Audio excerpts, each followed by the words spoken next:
अमीर की चाउमीन। वैसे तो रवि काफी अमीर था, उसका बिजनेस भी काफी बड़ा था, पर फिर भी रवि की बेटी नव्या हमेशा उससे जिद करती। पर उसकी जिद क्या थी और वो इस तरह की जिद क्यों करती थी? आइए देखते हैं। पापा, आप चाउमीन लेकर नहीं आए। मुझे चाउमीन खानी है। आप जानते हो ना कि मुझे चाउमीन कितनी पसंद है। ये जानते हुए भी आप चाउमीन नहीं लेकर आए। अरे नव्या बेटा, रोज रोज चाउमीन खाना अच्छी बात नहीं होती। चाउमीन पेट में जम जाती है। और तुमने कल ही तो चाउमीन खाई थी ना। आप बहुत गंदे हो पापा। काश कि मैं चाउमीन वाले की बेटी होती तो किसी भी समय चाउमीन खा पाती। पर मेरे पापा की तो चाउमीन की दुकान ही नहीं है। बस उसका बिजनेस छोड़कर अपने सारे बिजनेस कर रखे हैं।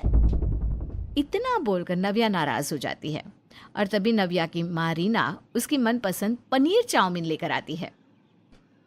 वैसे मैं किसी के लिए उसकी फेवरेट पनीर चाउमीन लेकर आई हूँ। पर मेरा तो कोई फायदा ही नहीं हुआ पनीर चाउमीन लाने का, क्योंकि वो लड़की तो चाहती है कि उसके पापा चाउमीन का बिजनेस कर ले ताकि वो हर समय चाउमीन ही खाती रहे। अपने सामने चाउमीन देखकर नव्या बहुत खुश होती है और चाउमीन लेकर अपने कमरे में जाकर खाने लगती है, जिसके बाद रवि रीना से कहता है। रीना, वैसे नव्या सही कह रही है। मैंने ऑलमोस्ट कई सारे बिजनेस कर रखे हैं। सोच रहा हूँ कि क्यों ना मैं अपने खुद की चाउमीन की एक दुकान खोल लूँ। इससे हमारी बेटी खुश हो जाएगी और अपना एक नया बिजनेस भी शुरू हो जाएगा। क्या रवि, आप भी ना नव्या की बात में आ रहे हैं। आप जानते ना नव्या कितना चाउमीन खाती है। अगर आपने अपनी खुद की दुकान खोल ली तो नव्या तो हर समय दुकान में ही बैठी रहेगी और ये उसके लिए बिल्कुल सही नहीं है। रीना, तुम कितना सोचती हो। भूलो मत कि मैंने अपने बिजनेस की शुरुआत चाउमीन से ही करी थी। आज से 10 साल पहले किस तरह मैं ठेले पर चाउमीन बेचा करता था। वो पुरानी बातें हैं रवि। पुरानी बातें हो या नहीं, मैं तो बस इतना जानता हूँ कि मैं चाउमीन बहुत अच्छी बना लेता हूँ। इसलिए मैं एक बार फिर से अपना चाउमीन का बिजनेस शुरू करूँगा। अब जब आपने ठान ही लिया है तो फिर ठीक है, आपको जो ठीक लगे आप वो करो। अब क्या था, रवि ने भी अपना पूरा मन बना लिया था कि वो अपना पुराना बिजनेस दोबारा से शुरू करेगा और इसीलिए रवि बहुत जल्द अपनी छोटी सी चाउमीन की दुकान खोलता है, जिसका नाम वो नव्या चाउमीन रखता है। पापा, आप यहाँ खुद खड़े होकर चाउमीन बनाओगे? हाँ बेटा। पर पापा, आप चाउमीन कब बनाओगे? मैं कितनी देर से वेट कर रही हूँ आपके हाथ की चाउमीन खाने का। मुझे भी आपके हाथ की चाउमीन खानी है, बनाओ ना जल्दी से। थोड़ा सब्र कर लो बेटा, पहले दुकान का उद्घाटन हो जाए। हाँ, पहले दुकान का उद्घाटन होने दो, फिर दोनों बाप बेटी बैठकर चाउमीन बनाना और खाना। रीना की ये बात सुनकर रवि और नव्या हंसने लगते हैं। बहुत जल्द दुकान का उद्घाटन भी हो जाता है और रवि चाउमीन बनाकर बेचने लगता है। अब नव्या स्कूल से आते ही अपने पिता की दुकान पर चली जाती और अपने पिता के साथ बैठकर चाउमीन बनाना सीखती। वाह पापा, आप कितनी अच्छी चाउमीन बनाते हो और आपको तो कई तरह की चाउमीन बनानी आती है। पर पापा, मुझे चाउमीन बनानी कब आएगी? जब तुम बड़ी हो जाओगी। इस तरह से नव्या अपने पापा के साथ बैठकर चाउमीन बनाती है और समय के साथ नव्या चाउमीन खाना भी कम कर देती है। ये सब देखकर रीना को बहुत अच्छा लगता है। उनका सारा बिजनेस काफ़ी अच्छे से चल रहा था। अब ऐसे ही कुछ समय बीत जाता है और नव्या बड़ी हो जाती है। एक दिन अचानक से दुकान में आग लग जाती है, जिसमें रवि की मृत्यु हो जाती है। माँ, तुम रो मत, सब ठीक हो जाएगा। कुछ ठीक नहीं होगा नव्या बेटा। अब तेरे पापा का बिजनेस कौन संभालेगा? धीरे धीरे करके हमारे सारे बिजनेस ठप पड़ते जा रहे हैं। रीना को कुछ भी समझ में नहीं आ रहा था कि वो इतनी बड़ी मुसीबत का सामना कैसे करे। तो वहीं दूसरी ओर नव्या को भी बिजनेस की इतनी नॉलेज नहीं थी कि वो अपने पिताजी के बिजनेस को संभाल सके और इसीलिए एक दिन नव्या अपनी माँ से कहती है, माँ, मैं नहीं जानती कि पापा के इतने बड़े बिजनेस को कैसे संभालूं, पर मैंने सोच लिया है जिस तरह से पापा ने चाउमीन से अपने बिजनेस की शुरुआत करी थी, ठीक उसी तरह से मैं भी चाउमीन का अपना बिजनेस करूंगी। पर नव्या बेटा, हमारी दुकान जल चुकी है और हमारा बिजनेस भी डूबता जा रहा है।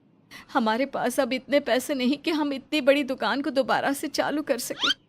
माँ, तुम फिक्र मत करो, मैं अपनी चाउमीन की दुकान नहीं खोलूंगी।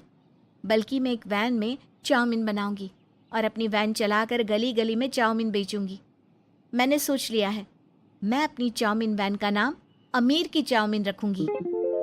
अमीर की चाउमीन?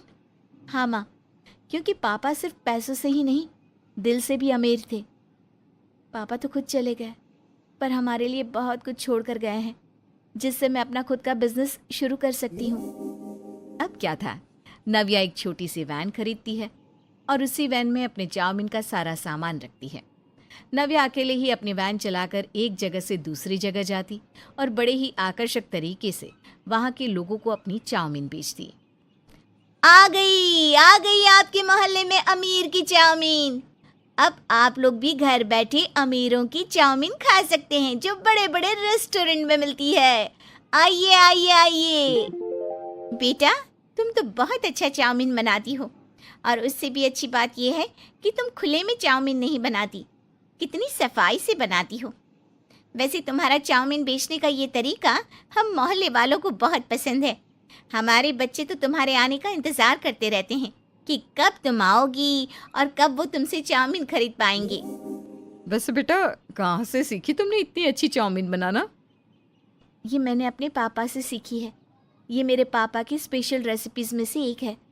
मेरे पापा ने भी अपना खुद का बिजनेस चाउमीन से ही शुरू किया था, जिसके बाद मेरे पापा ने आसमान की ऊंचाई छू ली। अरे बेटा, तुम तो बहुत अच्छे घर से हो, फिर भला तुम्हें क्या ज़रूरत पड़ गई चाउमीन बेचने की? आंटी जी, मैं अच्छे घर से हूँ, पर ज़िंदगी हमें कई बुरे दिन भी दिखाती है। बस ऐसे ही कुछ बुरे दिन मैंने देखे, और इसलिए मैंने ये नया तरीका निकाला चाउमीन बेचने का, ताकि कम से कम समय में मैं ज़्यादा फेमस हो सकूं। इतना बोलकर नव्या अपनी चाउमीन की वैन लेकर वहाँ से चली जाती है और एक नए मोहल्ले में जाकर चाउमीन बेचती है। शाम को वो अपने घर जाती है, जहाँ रीना नव्या से कहती है, क्या नव्या, पूरा दिन तू वैन लेकर घूमती रहती है और चाउमीन बेचती रहती है। तेरे पापा का कुछ बिजनेस अभी भी है, तू उन्हें क्यों नहीं चलाती? मैं अकेले क्या क्या संभालूंगी बेटा। माँ, मुझ पर भरोसा रखो और मुझे थोड़ा समय दो। आने वाले समय में मैं पापा के डूबे हुए बिजनेस को फिर से खड़ा कर दूंगी। इस तरह से नव्या अपनी माँ से कुछ समय मांगती है और अपने काम को पूरी लगन से करती है, जिस वजह से समय के साथ नव्या का भी चाउमीन फेमस हो जाता है और नव्या अपने इस नए तरीके से अपने चाउमीन के बिजनेस को एक नए मकाम पर ले जाती है। नव्या, तूने जो कहा वो कर दिखाया।